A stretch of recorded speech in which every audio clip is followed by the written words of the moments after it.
आज का प्रवचन प्रारंभ करने से पूर्व मैं आपको एक सूचना देना चाहता हूं।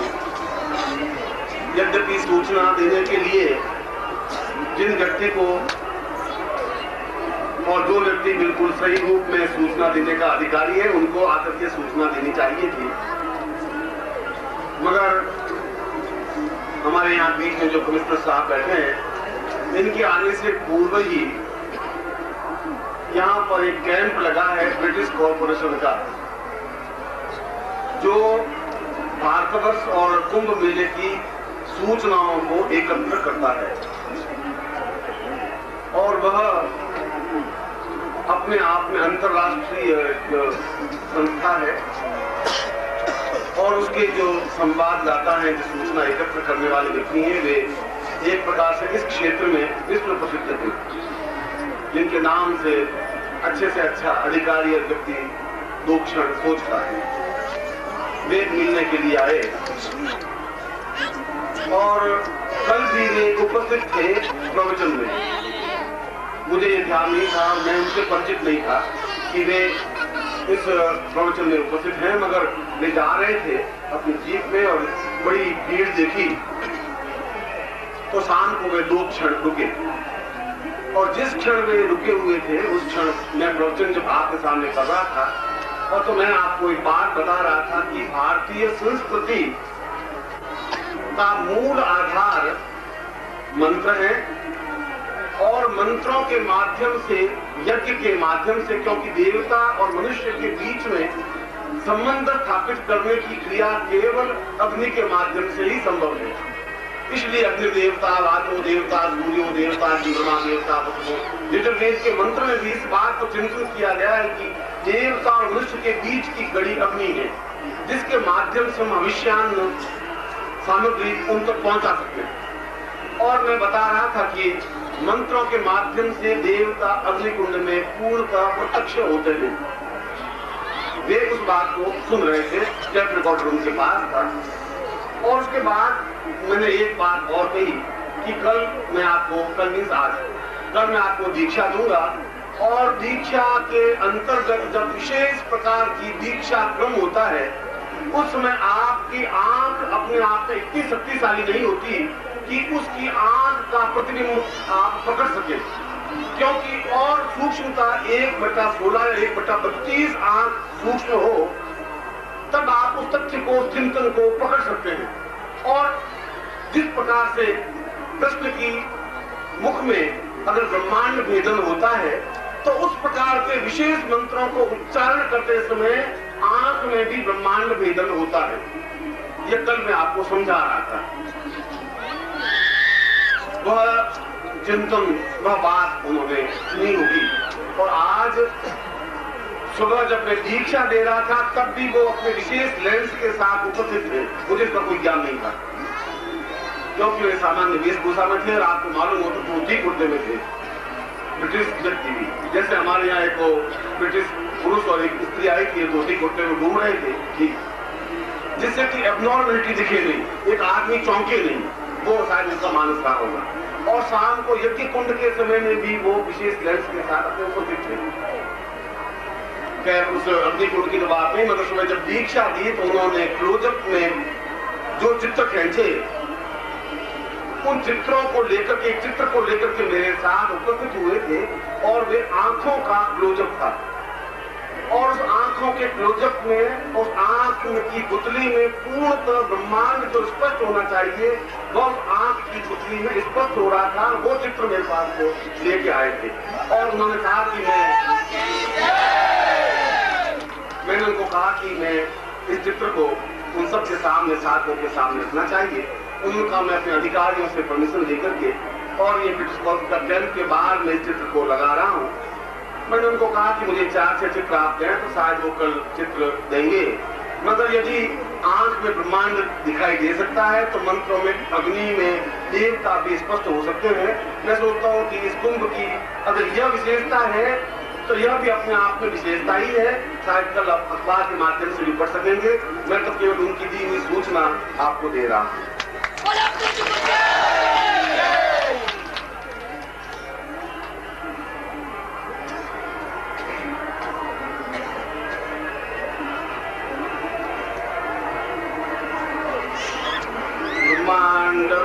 परम महितं मदेवम्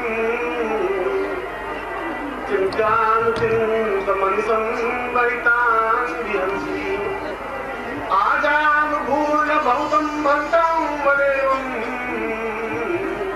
ब्रह्माण्डरूपमपरं महितान् विहंसि। देवताओं और दानवों के मंथन के समय जब लक्ष्मी उस समुद्र गर्भ से उत्पन्न हुई, उस समय भगवान विष्णु ने स्वयं अपने मुंह से इस श्लोक के माध्यम से अपने चिंतन को स्पष्ट करते हुए कहा है कि समुद्र मंथन में और उस विशेष क्षण में जब अमृत के तत्व बिंदु संपूर्ण भारतवर्ष और संपूर्ण विश्व के विशिष्ट नदियों, कुंडों और तालाबों और समुद्रों में जब प्रवृत्त हो रहा हो, उस समय ब्रह्मांड चिंतन और ब्रह्मांड क्रिया भेदन के माध्यम से जीवन में अपने जीवन का सब कुछ सारभूत तथ्य, अपने पूर्वज, अपने ऋषि, अपने चिंतन और अपना भविष्य और अपना आकलन सब कुछ देख सकता है। और विष्णु के शब्दों में कि हम अपने जीवन में उस पूर्ण तत्व को प्राप्त करते हुए, जिसको पूर्णमदः पूर्णमिदं पूर्णात् पूर्णमुदच्यते पूर्णस्य पूर्णमादाय पूर्णमेवावशिष्यते। हम अधूरे हैं तो पूर्ण बने, पूर्ण हो तो पूर्णत्व प्राप्त करें और पूर्णत्व हो तो पुरुषोत्तम बन सके, जीवन की उस स्टेज तक पहुंच सके जब हम नहीं, संपूर्ण ब्रह्मांड हमारे सामने नतमस्तक होकर खड़ा हो सके, हम उसको देख सके और वो हमारे सामने नतमस्तक हो। ऐसा चिंतन उस व्यक्तित्व के सामने हो सके, ऐसा ही व्यक्तित्व पूर्ण और पूर्णत्व कहलाता है। मैं आपको ऐसा ही पूर्णत्व होने का आशीर्वाद दे रहा हूँ। आज दीक्षा के समय, और दीक्षा का तात्पर्य दक्षयाम मृतोदे, अमृत को प्राप्त करने की क्रिया को दीक्षा कहते हैं। दक्षयाम मृत मृतोदे, हम अमृत तत्व प्राप्त करें। और अमृत तत्व कहीं बिखरा हुआ बाजार में, शीशियों में, बोतलों में मिलता नहीं। अमृत तत्व नेत्रों के माध्यम से, नेत्रों के द्वारा ही प्रवृत्त किया हुआ, नेत्रों के माध्यम से किया जाता है। आंखें अपने आप में एक विशिष्ट प्रदान करने की क्रिया है और एक ऐसी चिंतन उस आंखों के माध्यम से कि जब हम अपने शरीर में, अपने प्राणों में डूब सके, उतर सके। इसको अंग्रेजी में मेडिटेशन कहा जाता है या हमारी ध्यानावस्था कहा जाता है। जब हम किसी प्रकार का ध्यात्व, किसी प्रकार के बाहरी विचारों से हम संक्रमण नहीं हो, ऐसी स्थिति को ध्यान कहा जाता है।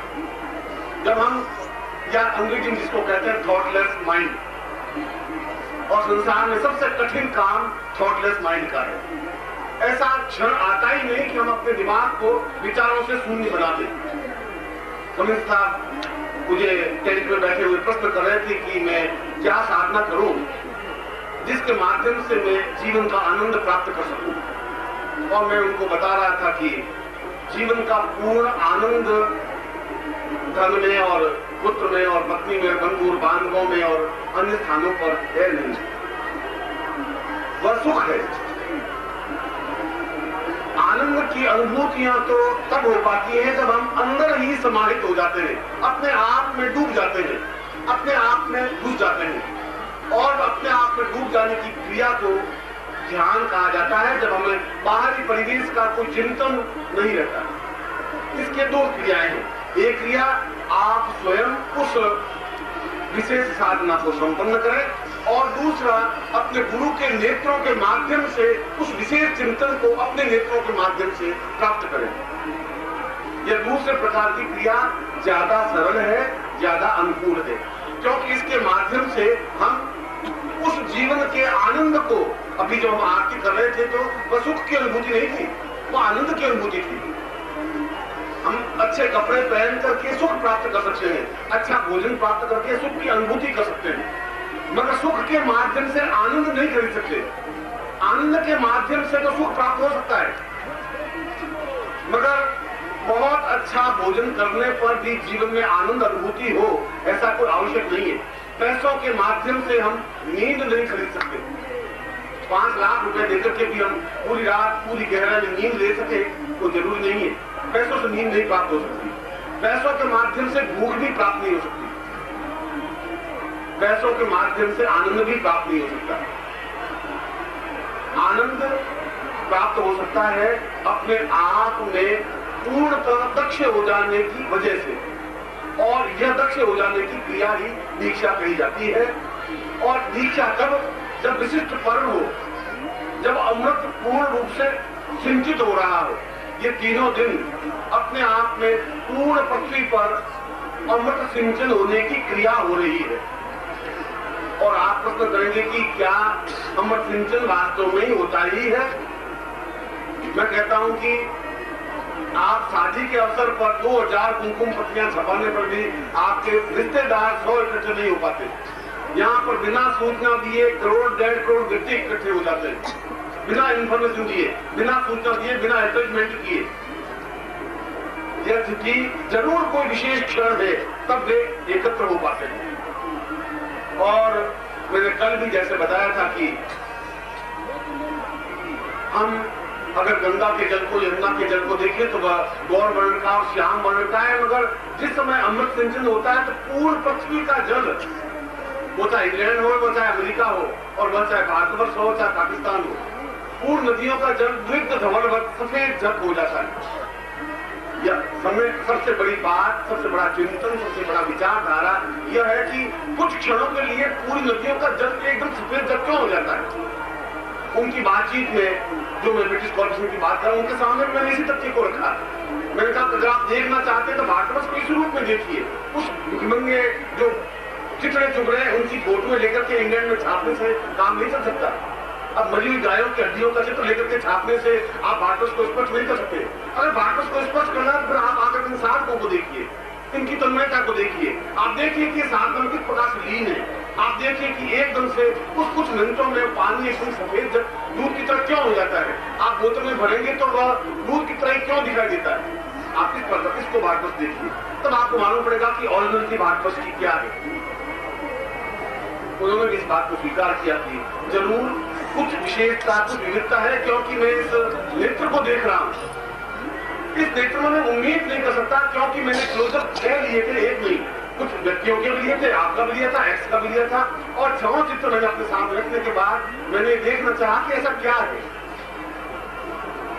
यह तो एक आत्मप्रशंसा वाली बात हो जाए कि मैं आत्मप्रशंसा और आत्मश्लाघा में नहीं जा रहा हूं। मैं जा रहा हूं हमारे पूर्वजों के ज्ञान और सिंचन की, कि उस विशेष समय में हम जब उस नदियों में स्नान करते हैं। मैंने कभी आपको सामने प्रवचन करते हुए बताया था कि भागीरथ ने जब गंगा को, स्वर्ग की नदी को, देव गंगा को, देव नदी को जब पृथ्वी पर उतारने की क्रिया प्रारंभ की, तो गंगा ने कहा कि मैं पृथ्वी पर तो एकदम से आ ही नहीं सकती, मुझे तो कोई बीच में कोई धारण करेगा तभी आ सकती हूँ। तब भागीरथ ने भगवान शिव की साधना करके पहले गंगा उसी की जटाओं में प्रवेश हुई, और उसके बाद धीरे से नदी उतर करके इस जमीन पर प्रचलित। नमस्कार।